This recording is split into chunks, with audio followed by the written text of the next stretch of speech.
Call your sponsor. Call you sponsor. Call you sponsor. Call you. Bitch, call your sponsor. Call your sponsor. Welcome to Bitch Call Your Sponsor. My name's Misty. And I'm Sam. Hello, Sam. Shall we do our primary purpose? Our primary purpose is for Misty and Sam to grow their friendship and maybe help others. Okay.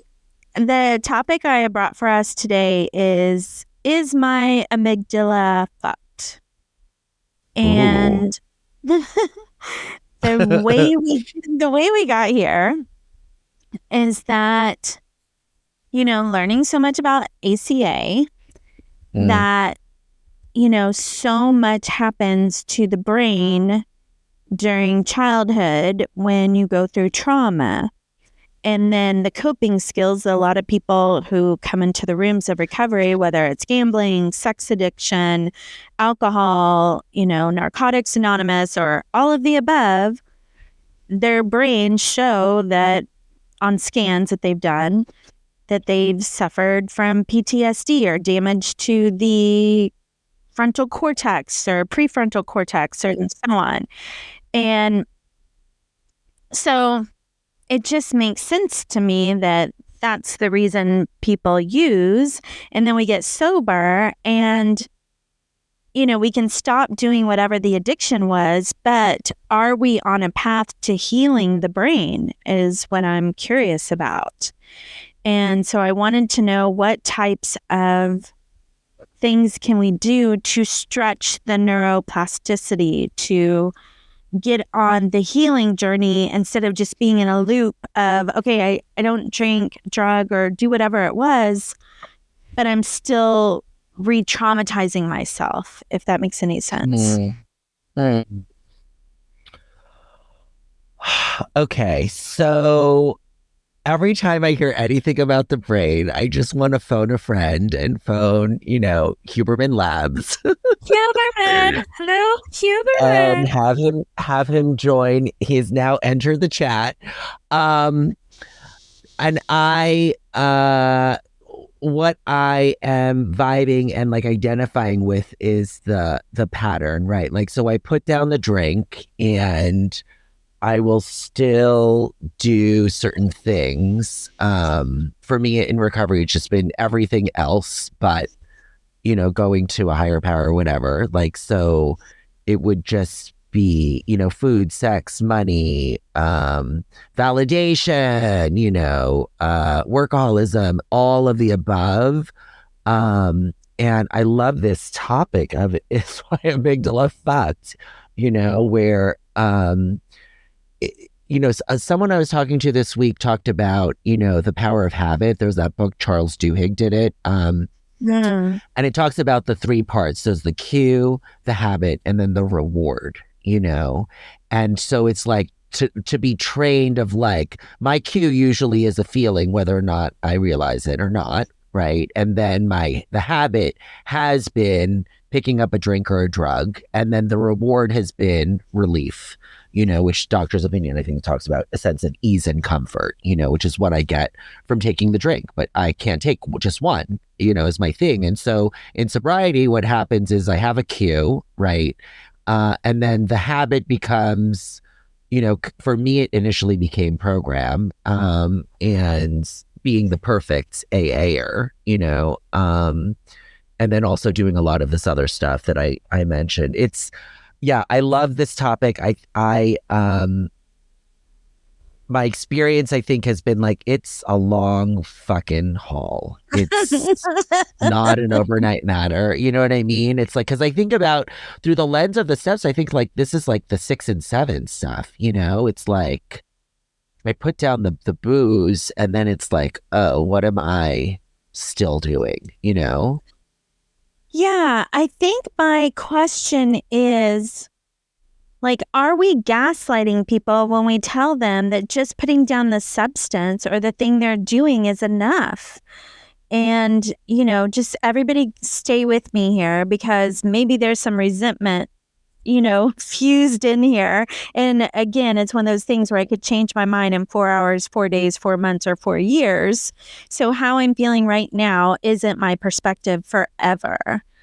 But I think there's some resentment within me that it took 30 years to find out about ACA, and that not 30 years, maybe 28 years, and that the growth that I've had within myself in the last few years has been astronomical. It has been like almost like a key unlocking a door of like download of information, where I feel like what happened was I put down the substance, and if I wasn't doing things right or behaving right in work or relationships, I kept being told, do the steps harder, help other people more.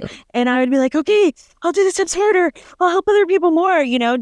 I continually kept abandoning myself, thinking the answer was outside of me.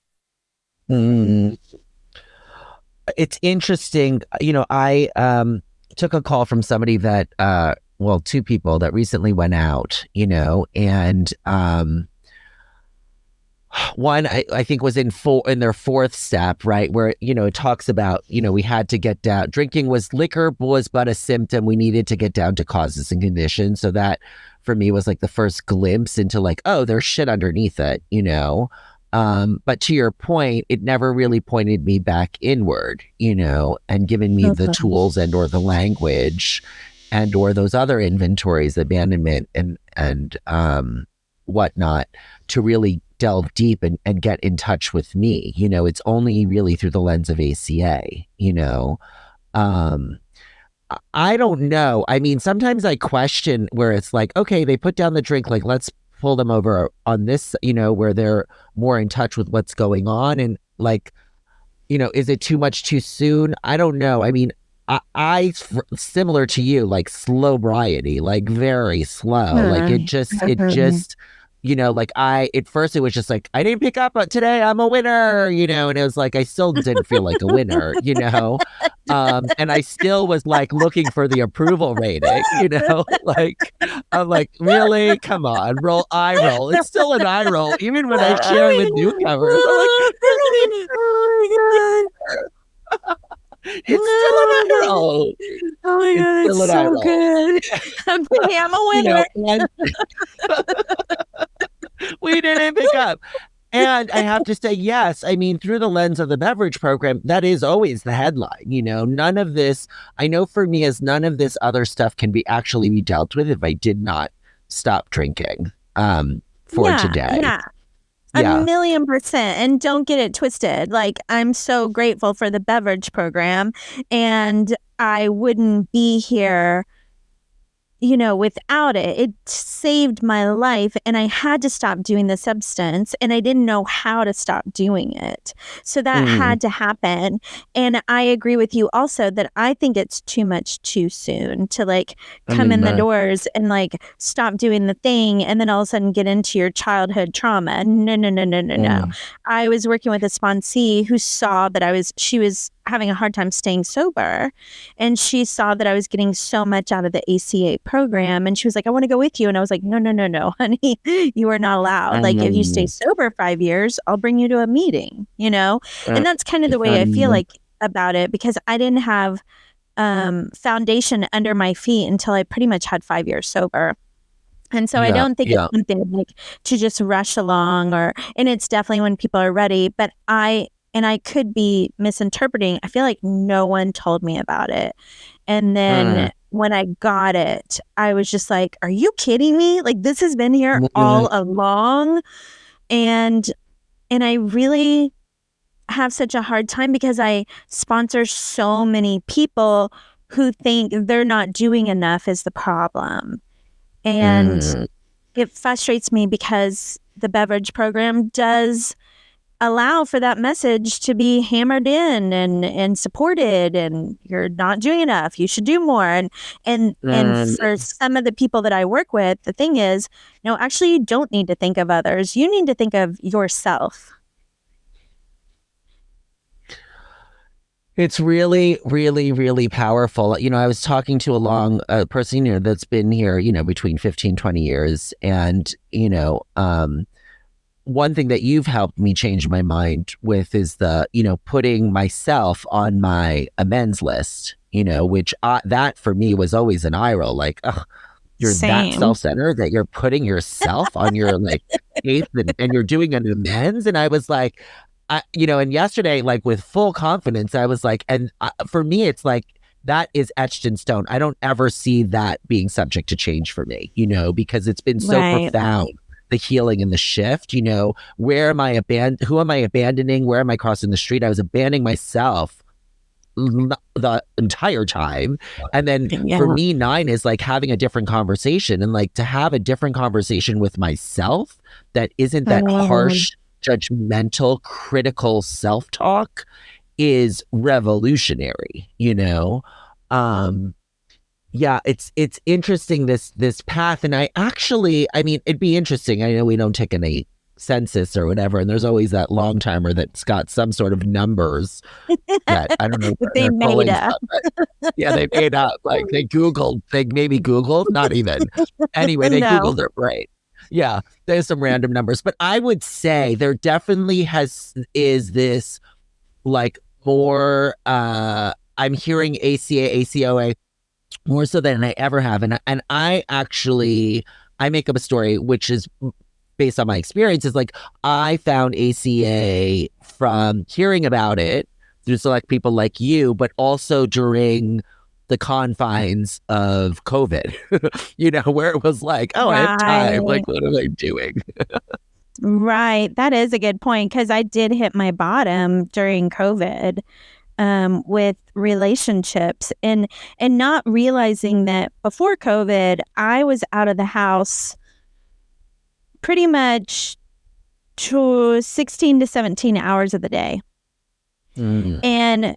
And that's a physical representation of me being out of my own house, basically. Like, unless I was sleeping, I was not in my body. I was just running from errand and keeping busy and not being in my body or in my house. And then COVID relegates me to my house, the kids at college, the husband's gone, and I'm like, it's just me. And people were not reaching out to Misty's, idea of how much they should reach out. People were not doing all the things that Misty thought they should be doing to make sure that I'm okay. And it was like, that's where my bottom came, is like, oh, they're going to fail me. It's not their responsibility to make sure I'm okay. I will die on this branch and wither to nothing if I'm sitting here waiting for anyone else in the world to make sure I'm okay. It's really beautiful and profound, that journey. Like I've tried to fix, it's like, it's only through the lens of ACA that I've actually been able to really experience this thing of let us love you till you can love yourself, and it's an ACA that I actually got to practice and get tools on how to actually listen to and love myself and show up for myself. And I love that visual of you, out of the house, literally and figuratively, and I see it more so in others, especially the newcomer that's all of a sudden like, they're all of a sudden a sneakerhead and they just bought 20 sneakers, or, they just, whatever those, which I identify with. I, went through my clog phase. I bought like literally 10 different colored clogs, and I was like, I'm just going to wear clogs my entire life with chunky socks, and it's going to be so cute, And it's funny, like the reflection of seeing it, and it's like, oh yeah, I'm still grasping, and even with time, grasp, but yeah, to actually show up and be there is like, oh God, what does that really look like? Right. And I think that's where also the trauma comes in on it too, is that I went to dinner last night with some friends, and they've been married a really long time, and they're both in program and met in the program. And he has had some trouble in and out, right? and she has around our time of sobriety.